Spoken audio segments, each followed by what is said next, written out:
Greetings. This is Doc Ock coming to you live and direct from Black Facts Headquarters Central on another lovely day in Kent, Ohio. Today, our proverb for the day is, sitting is being crippled. Sitting is being crippled. And that's a proverb from Ethiopia. It's got our Ethiopian proverb for the day. And now we go from Ethiopia to East St. Louis and the century of the four golden pillars. And we're taking another selection out of here from the mind of Eugene Redmond. Let's see what we got for today. Parapoetics. For my former students and writing friends in East St. Louis, Illinois. Poetry is an applied science, re-wrapped corner rap, rudely eloquented cellular sermons. Grit reincarnations of Lady Day, Bird, and Otis. Silk songs pitched on round and rhythmic rumps, carved halos for heroes, and assorted maleness. Sounds and sights of fire tongues leaping from lips of flame-stricken buildings in the night. Directions. Apply poetry as needed. Envision, visualize, violate, writing mind, shout, write words, write.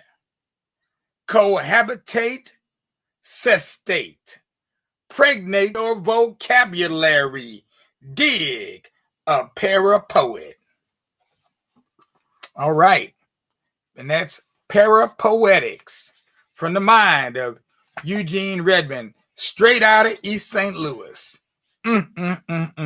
Before there was Compton, there was East St. Louis. Compton's rather late to the game because if you came out of East St. Louis, that was saying something. Now, continuing along those lines, Dr. Crosby's reflections on his life and works. We're coming up to the section I call taking it to the streets. All interactions my brothers, sister, and I had with white people were primarily in school or while shopping, downtown or in our own neighborhood. Otherwise, I primarily saw and interacted with Black people exclusively, and our experience was replicated throughout the east side of Cleveland, but not in those neighborhoods in which its white residents had established covenants forbidding the continuation of selling or renting homes to Black people. In the neighborhood pool room, I heard others talk about such. However, nothing like I had heard or read about had ever happened to me until I got a job as a jumper on the Hook Florist's delivery truck. This was my first real job, so I tried to perform my duties with alacrity and ample courtesy, for I had to knock on doors, give the person who opened the door the flowers, and collect money. Most of the deliveries were made on the west side of Cleveland. I had heard stories about the west side, which defined it as an area that was 99% solid white and had a rabid dislike for Black people. I'd been told about this hatred. However, when I made my deliveries, I didn't think about white people's attitudes. I only thought about making my deliveries, collecting the money. Excuse me. What happened here? That's odd. Missing the, oh, it is over there. Okay. Collecting my money. My money owed and hustling back to the truck to get ready for the next delivery. Initially, my deliveries went well. Then all hell broke loose. As I remember it now, at one house, after knocking on the door, I encountered an old, unshaven white man who was surprised to find me at the door and immediately launched into a diatribe of niggas this and niggas that, quote unquote. All I could do to escape his wrath was return to the truck with the flowers ordered. Much to my astonishment, the florist driver, who was also white, jumped on me, accusing me of having insulted the man, of having not used the proper respect. He called me everything but a child of God, but he didn't go as far as calling me out of my name. But as his assault was so forceful, it brought tears to my eyes. Nevertheless, the driver and I finished making our deliveries and returned to the leader building and Hooks, I don't know how you say that, Houcks. Some of y'all Clevelanders have to tell me just how do you say that. Hooks florist. I immediately ran to my father, who worked in the barbershop a few feet from the florist. I told him what I had experienced when I made the delivery. Then I told him what had happened when I told the driver what had happened and how he had treated me. I didn't have to say anymore. My father immediately went to the florist shop and told the proprietor and the driver never to treat me, his son, or any other colored person like that again. I didn't go with my father, so I don't really know exactly what he said to him. However, I do know this. My job on the delivery truck remained enforced, and the florist driver never again raised his voice to me. Indeed, this was my preparatory experience for years still to come. The Black Power and civil rights pressures waged by SNCC, CORE, the NAACP, Malcolm X, Stokely Carmichael, and the Reverend Dr. Martin Luther King Jr. would erupt not too many years later, in 1954 and later years. But now I still had this draft issue hovering over my head. Before I could return home, the FBI had already appeared there and interrogated my mother and my sister, literally frightening them to the point where soon after the agents left, they wisely collected up my books and had started burning them. Much to my vexation, when I returned and learned what they were up to. When the FBI agents interrogated me at the induction center and later in their office in downtown Cleveland and the federal building, I was searched and they discovered in my wallet a newspaper clipping citing some untoward action federal authorities had perpetrated against a supposedly communist black radical. When they questioned me about this, I told them I was taking a political science course at Kent State and elements in this clipping I intended to bring up in class. Maybe this answer wasn't satisfactory. The FBI agents appeared in my house before I could and queried my mother and sister about my political activities. Of course, they denied any knowledge of any anti-American activities on my part. However, this inquiry frightened them, to say the least. The FBI agents were, of course, aware of the nascent rebellious attitudes that could underlie mine and the other African Americans' attempts to avoid being drafted into a war we preferred not to fight. After my graduation from high school, I had started reading a number of books and magazines on political and racial issues. I had also begun harboring negative thoughts about America's wars, past and present. During my short enrollment at Kent State, I had enrolled in U.S. history and poli-sci courses, one of which dealt with Marxism. My political science textbooks and books on other subjects were in my room. So my mother enlisted Betty, my sister, to help her do what she thought was necessary. My mother and my father had government-sensitive employment in Cleveland and Euclid, Ohio. she at the Warner and Swayze Company, and later at the Ohio Agency for the Aged, and he at Thompson Aircraft, otherwise known as TAPCO. Both of them, TAPCO and Warner and Swayze, were prominent government war, where they say it at? Materiel-related enterprises. My mother wisely had to protect our family's livelihood, and I decided to pitch in and help her. And my sister burned my books. I did this without but disliked the whole idea. Both of my attempts to be exempted from the draft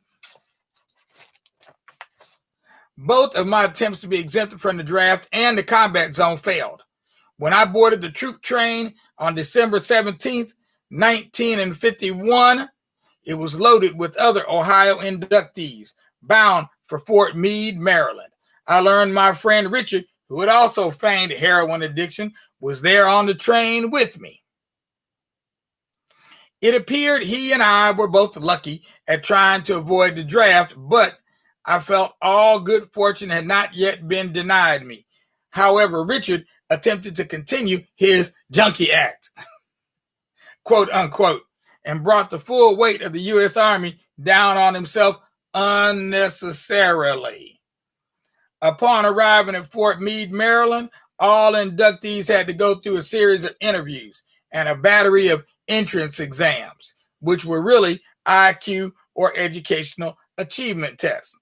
This was right up my alley, for I had now decided to use my wits and outsmart the Army, outfox them as best I could, and hopefully better than I did at the induction examination.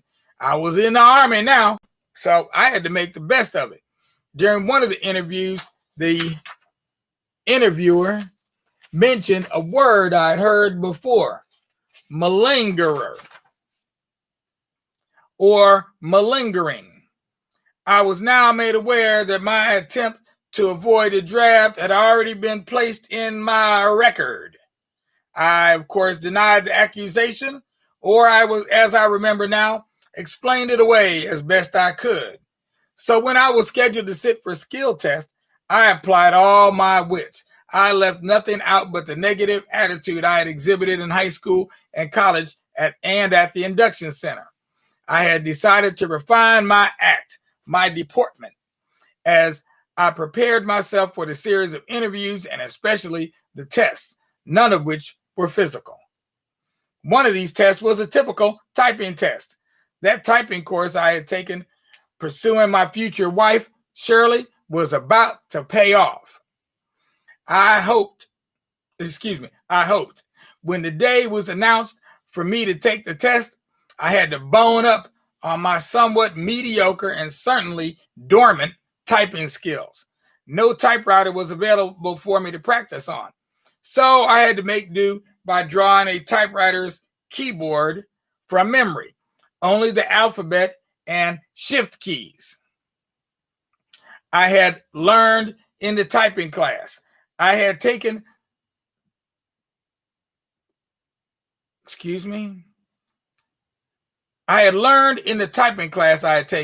that once home row, A, S, D, F, G, H, J, K, L, and the other regularly typed keys, the comma, the semicolon, the colon, the apostrophe, the quotation marks, the beginning and ending quotation marks, the question mark, the backslash, and the two parentheses, shift and enter, had been memorized.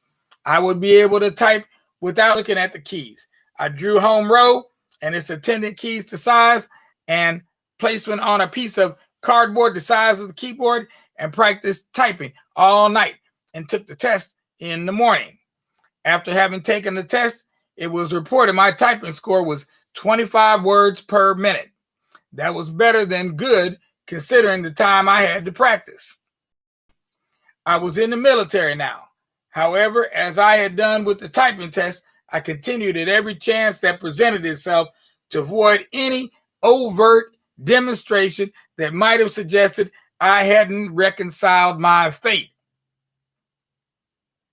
I now began searching for other duty dodging or softening opportunities I could explore without tagging me the malingerer label. or with the malingerer label. However, when I was assigned duties I believed were beneath me, I objected, but I kept my cool. For instance, upon arrival at my permanent basic training station at Fort Belvoir in Fairfax County, Virginia, I was put through a rigorous medical examination. It was a matter of course for all recruits to undergo these examinations, and I was slated for intensive dental work. The dental work ordered, I discovered, consigned me to miss several days of required training exercises, particularly training on the use, maintenance, and firing accuracy of various weapons. I had missed so many days of required training in the dentist's office, I had to be assigned to another basic training company, one composed of recruits who had just recently arrived at Fort Belvoir. These new recruits were African Americans and were to be trained and or led by white soldiers, also born and bred in the southern USA. This was a basic training company destined for trouble. I, however, determined this basic training company was the best of all possible situations for me. I felt I could manipulate it, since if I laid low, no one would have occasion to miss me, considering the frequency of my visits to the dentist. On those days, I was not in the medical center. I would hide out in the boiler room. When the recruits returned from training, I would join them at the outside water outlets to clean my boots, just like the other returning soldiers. However, I knew I shouldn't run a good thing into the ground, so I was very careful. This practice continued for the entire time I was in this training company without my absences being discovered. I could add an addendum there. While he was down there, he also took chocolate bars with him. It probably had something to do with all that dental work he had to have done, because he loved eating them chocolate bars instead of going out on bivouac, as they call it. These Southern black recruits, as far as I could tell, had limited education. Their white squad leaders weren't too tight, educationally speaking, either. And as I observed, they treated these men with a white supremacist disdain. However, when they had occasion to address me, and I managed to make this as infrequent as possible, they learned I was different, black but different. During the regular troop information and education TI&E sessions, the squad learned I was not only better educated and more intelligent than the other black members in their training company, but also better educated than they were themselves. And I made certain they knew that, but I didn't push it. Consequently, they learned to give me a wide berth. A time arrived, excuse me, a little editing chore there. But a time arrived when they became uncertain about when I was supposed to follow their training regime. This and my need to be frequently at the dentist's office also afforded me a sort of invisibility. And I kept on taking every advantage I could of that fact. One day, when I was legitimately having dental work done, I was returning to the barracks when I noticed a lot of commotion among the troops. I thought my jig was up. I had been outed. I immediately started composing mentally my defense. When I entered the barrack, I saw something else was amok. I learned the medics had just rushed one of the white trainers to the dispensary or base hospital. When we entered basic training, we were outfitted with a backpack. Soldiers were always to work or train in pairs, so each trainee's backpack contained a shelter half, right or left, a shovel or hand axe to dig a foxhole or remove underbrush, a metal water bottle, a metal cup or canteen, and a folding metal meal dish with a knife, fork, and a spoon. That day when I returned to the barrack, instead of having been outed, I learned one of the trainers had seriously offended one of the black recruits, who retaliated by grabbing from his backpack the hand axe and struck the white trainer squarely in his head. Obviously, the trainer was seriously injured. It was also obvious the abusive and demeaning training or reprimanding style the trainers used with these black trainees would eventually end up with someone being seriously hurt or killed. I never learned anything more about the trainer's injury, nor did I learn what happened to the black recruit from Florida. One thing I did know was this recruit was in some serious hot water. Deep doo-doo. Most definitely. Yeah, you're not supposed to hit. He would be a trainer, would have to be a superior officer, I would imagine. So doesn't sound like that would go very well for the trainee. All right. And at that, we will sign off at this point, and we'll be back tonight at 9 and again tomorrow. And we will continue on with Dr. Crosby's reflections on his life and work. In the meanwhile, you know what to do. Go ahead and make those donations. Just send them right in, send them in. Don't wait till Giving Tuesday, because that could be a blues day. All the machines all be tied up. You won't even be able to get a trunk line. Just go ahead and make your donations now. You do it right below. There's a link right below each and every post that I make on Facebook, or you can go to our website at www.blakfacts.org and hit the donation tab, and you can donate there. So there's a number of ways to do it. And also, don't forget Amazon Smile. List us as a beneficiary. And always, when you go to Amazon, do it right through Amazon Smile. That's just a link. Doesn't cost anything. Doesn't change anything except where it just tells Amazon where to make a donation at of money you're spending with them. It's your money, but you can tell them where to donate said money. Not all of it, just a small percentage. And we really appreciate all your help and your attention, and spread the word. Let everybody know, because the word's being heard right here on Doc Ock live at noon and 9. Peace out without a doubt, y'all.